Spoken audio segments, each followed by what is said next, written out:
with Rico and Kayla is about to go live online. Catch All Out monster hit music, All Out celebrity interviews, All Out showbiz and sports news, All Out fun, an exclusive on the Monster. Catch the stream on the Monster Facebook page at RX931, the Monster YouTube channel at RX931, and twitch.tv/Monster RX931. Your All Out hosts, Rico Robles and Kayla Rivera. Stand by and enjoy the program.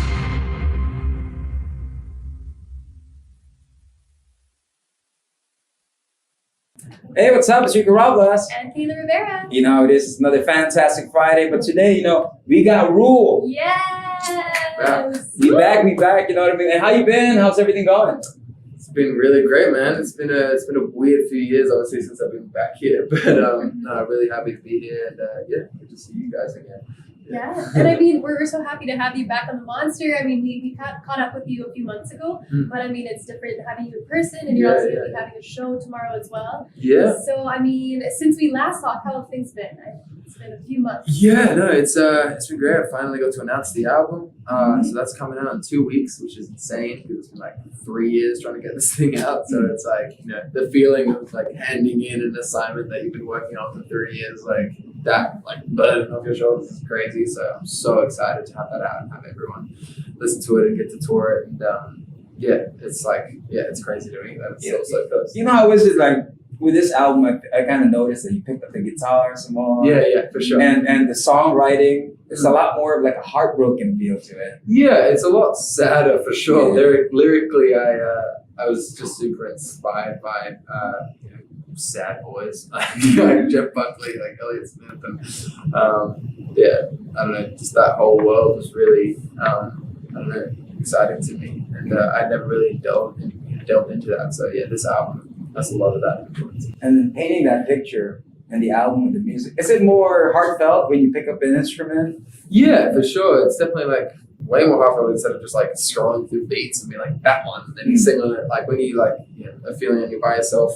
like pandemic, and you're like in your own room and you're just like, what can I write about? And then you find something that makes you feel emotional, and then you start working it out like that. You become a lot more attached to it. You become the whole person. Yeah. And I mean, well, like you were saying, I mean, it becomes more personal. The last track that was released a few weeks ago, Must Be Nice. Yeah. It's very raw, and I felt that track. Yeah. I felt that track so much. Good. That's what I like. Could you like kind of take us like along the process of how that song came to be? Did you collaborate on it in terms of songwriting? that one was actually a LA song. Okay. So yeah, there's a multitude of LA songs and Sydney songs. Like that's what, and they all sound very different. You can always tell which one's written. That was an LA one because I felt like it was a song where I went in with an idea. I was with the TMS boys who you know, kind of specialize in ballads really, and I was like, oh, how can they help? And I was with Sean Douglas and Faces, but like quite a lot of people in the room, and yeah, I was just like, let's make something that's just easy to grasp, that isn't so delayed or cryptic or just like, you know, pretentious. Like, let's just do something that's easy to understand and relatable, but looking at it from, you know, a view that, like a different view and from my lens. And yeah, just around a breakup. And yeah, the kind of feeling that I kept coming back to was the idea of someone moving on way faster than you, as if they've like already moved on from you before they broke up with you. You know, like sort of thing. Like, you know, even when you're in a relationship, like, oh, it's so unfair. Like, you've already got to go through exited. Yeah, exactly. You've already got to go through, like, you know, moving on from me. Now I have to start now. It's so much harder to see you. Like, you know, be okay with it. It's a perfect pandemic song. It's a lot of breakups. That's true. Oh, I felt that one. Yeah. You know what I mean? I mean, when you perform, recording it is great, but when you hear it after, especially that song, how did it feel? I mean, yeah, that one was like pretty instant. I was like, oh shit, I think we did something emotional. Like, I was like, always just, you know, it's always hard to feel like or know if it's good on the day that you're writing it. You're just hearing it a million times. Like, you're getting so stuck in like the minor details. So yeah, when you just leave it for a few days and you come back, that's when I feel like you get clarity whether you actually did something that's worthwhile or not. Yeah, that one I remember sending around to everyone. Sent it to my girlfriend, and she was like, "What?" Yeah, that's true. No. But she loved it as well. So that's always a good think it's done. And yeah, I feel like I was really proud of this one for sure. Nice. And I mean, like, yeah, you sent it to your girlfriend, you got the kind of thumbs up from her that she liked it. But I mean, in terms of like the song process, when do you know when a song is done?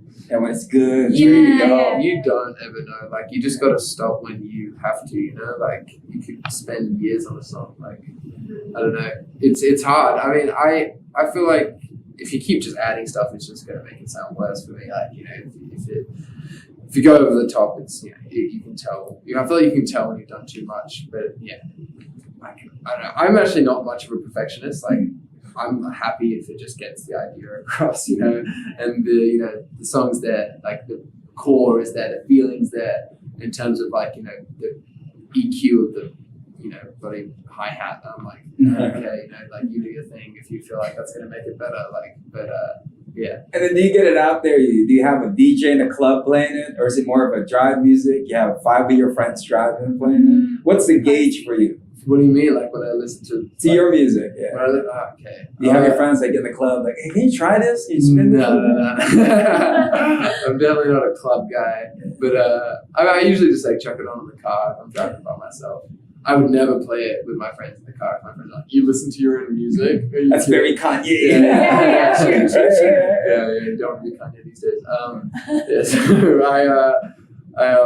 I usually just do it by myself, but I also like to just not listen to it too much. You don't want to get sick of it before you start to like To promo it. Yeah. If you're still like, you know, excited by a song that, you know, you're touring and you're obviously doing a lot of promo around, then you feel like it's fun. But, you know, here on the show, we do have all-out questions, just some random fun questions that we'd like to ask. You know, for you, since the last time you were in the studio, which was like 4 years ago, you know, last time we spoke to each other was 4 months ago or a couple months ago. Who's the most famous person you've met?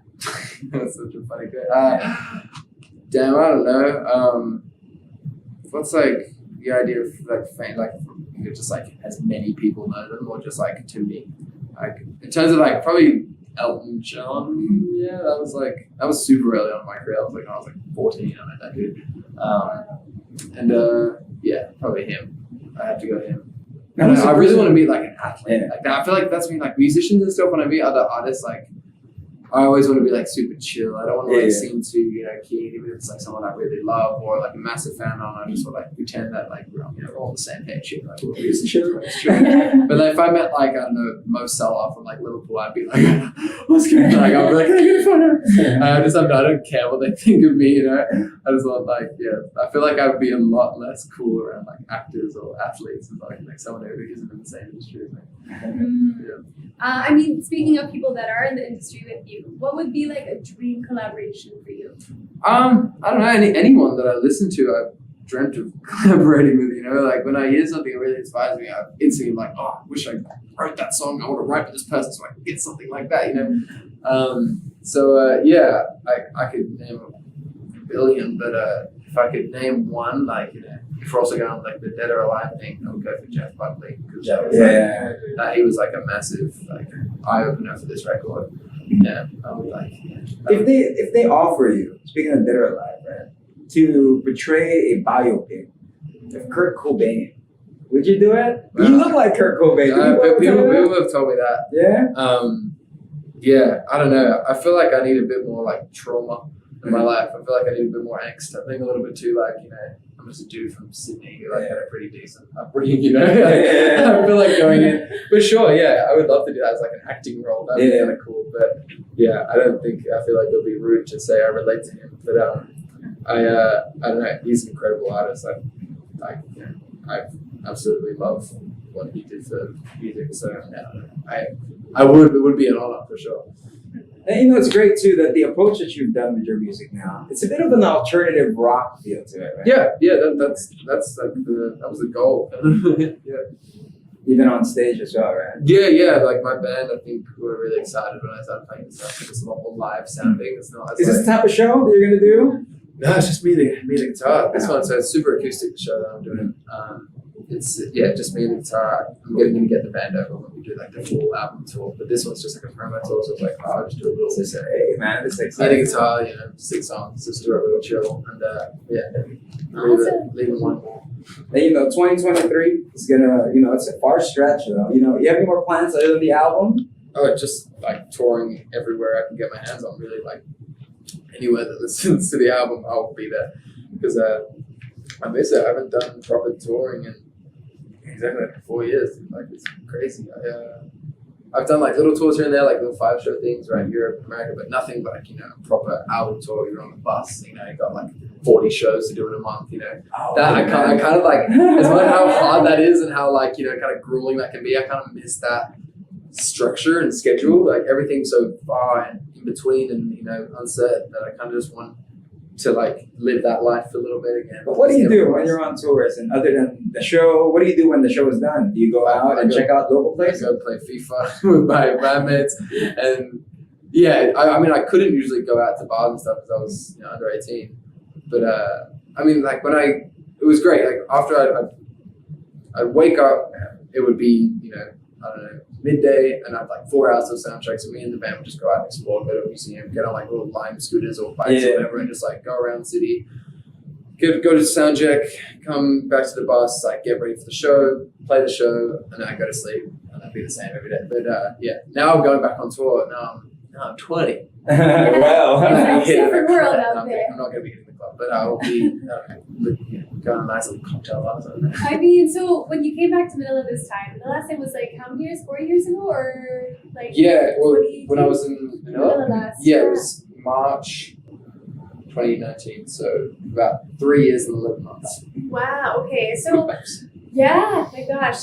But this time when you came back, was there anything you were like looking forward to eating or like going to? I didn't really do any like the traditional food, and I've always loved doing that, like especially on the Asia tour. It was always like every place was like you gotta try the traditional food, like it's amazing, and I've always done that. But Manila, I haven't really delved into too much. I don't know why.